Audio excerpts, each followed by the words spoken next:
had to give myself something to look forward to. I'm Marley with Pacific Widow Solutions, and I help people who've been widowed solve problems so they can focus on grieving and healing. Now, I've said before that I'm not a medical expert and nothing I say is medical advice. But I want to talk today about the practical problem of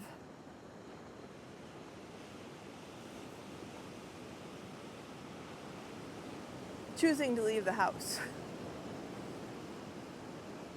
I had people helping me in that first week,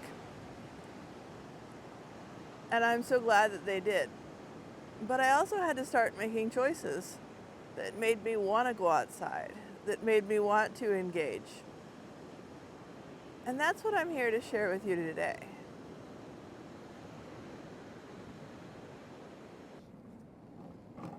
The day after John died, a relative was over and he said, I'm gonna come take you out to lunch on Wednesday.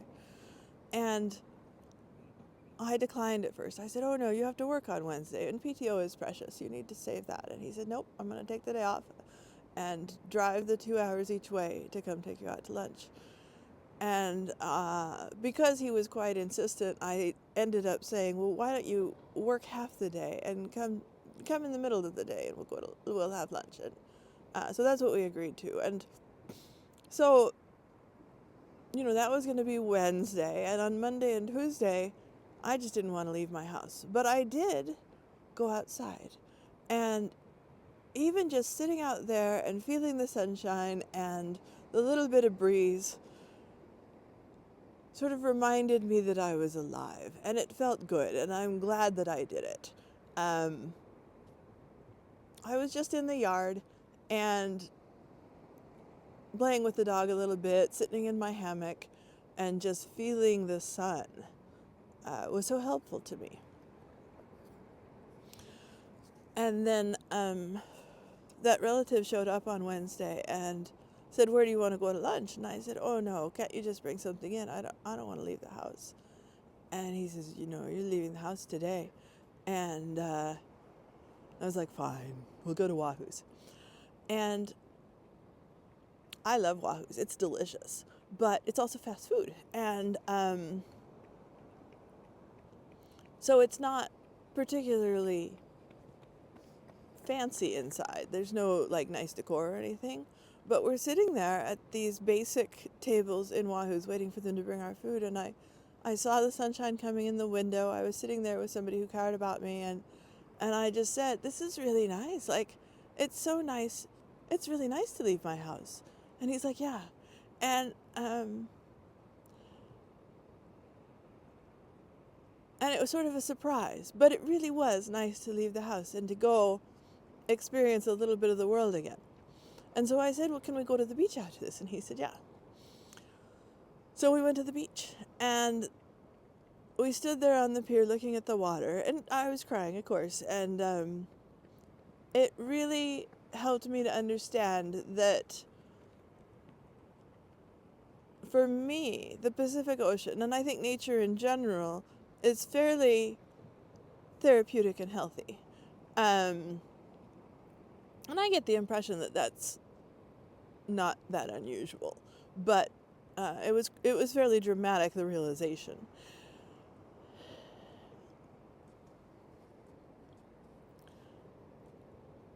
And so when you can, it's good to leave your house.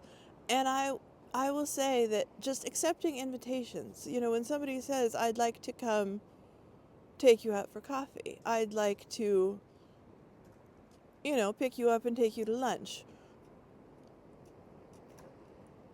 Even if it doesn't feel right at the time, see if you can.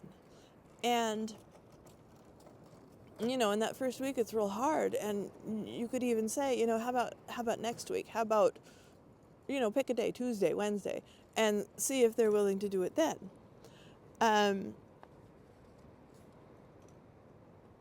So once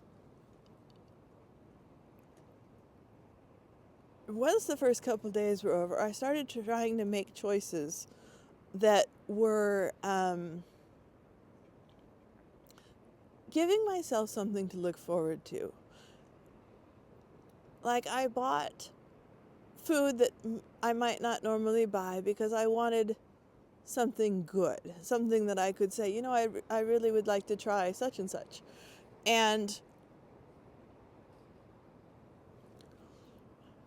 another relative said he was going to come drive all the way out here and spend the morning together. We went for a walk in the park. And going for a walk in the park with somebody who cares about me was really lovely. We took the dog and just looking at the trees. And, those trees have been there a while, some of them. And feeling the outdoors. And spending time with people who care about me. There's a song by Bon Jovi called Blood on Blood, and it says, I'll be there for you till kingdom come. And I really feel like there are some people who have been there for me. And I'm so grateful. And I will say that having been through this, it's real clear who they are. And you can know that too, if you don't already. Or even it reinforces. But there's other things you can do just by yourself to look forward to. I started taking some classes because, one, I wanted to learn the things that they were teaching, and two, it's good to have some place you're expected to show up, where people go, wait, I wonder where she is. And so I took boating classes, and I've now learned to sail. I think I mentioned that before. But even before that, I took powerboat classes because I didn't think you could sail as a solo person. Turns out you can, but I thought I might need to focus on powerboating, so I did that first.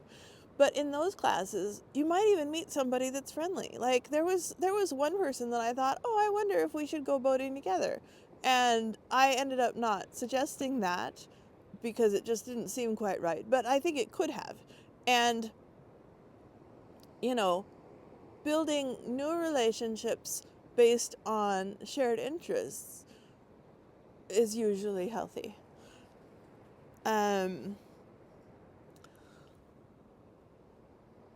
One of the hardest days I had was after John's memorial, and I had been with people that I really enjoyed and had a lovely time, and then I suddenly said to myself, I don't have anything to look forward to. And that's not true, but it felt true at the time.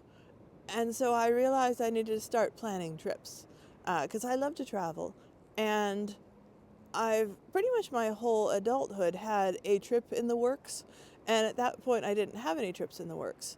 And so I decided I needed to make sure I have trips in the works so that I know there's something to look forward to.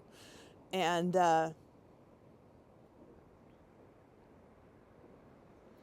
even when a new restaurant comes to town, you can give yourself that to look forward to. Hey, I'd like to go try that restaurant. And it's my understanding that some people have never been to a restaurant for dinner by themselves. And I think you could look forward to that, seeing how strong you are, giving yourself a challenge like that. I had done quite a bit of traveling a few years ago for work, and so I was sort of accustomed to going to restaurants by myself. Didn't bother me. But a couple things you can do to make it easier if it's hard for you is, one, you can sit at the bar. You don't have to order a drink. You can just walk up there. You usually don't even have to ask. You just go sit down.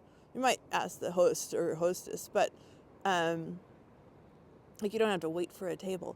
And sometimes the people around you who are at the bar will be friendly. Sometimes they won't. But usually the bartender's friendly. And so you could just chat with the bartender about, whatever interesting thing is happening, sports, weather, the menu, whatever looks good, and they're usually fairly friendly. The other thing I've done is get an actual table and sit with a book and read a literal book, not on my phone, because it feels more intentional, and I don't feel like what am I even doing here? Doom scrolling, all that kind of stuff. So take a literal bound book that you've been wanting to read and sit and read for a little bit. It can be really pleasant, and you can feel stronger for it.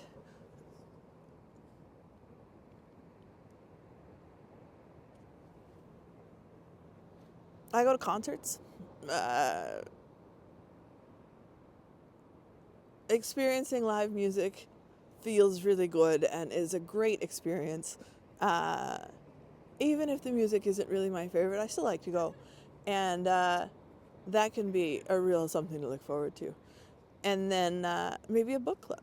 There's book clubs possibly at your library, or even online book clubs. There's book clubs you can join on the social media and talk about books that you're reading if you want to. So all of these things where you're experiencing something new. I had a tough time going to the same restaurant that we frequented when we were together. But trying new restaurants, that's pretty fun. So, so think about what you might enjoy. Give it a shot when you can. And then make a decision to regularly do something in the future, however far in the future it feels to you, that you can look forward to.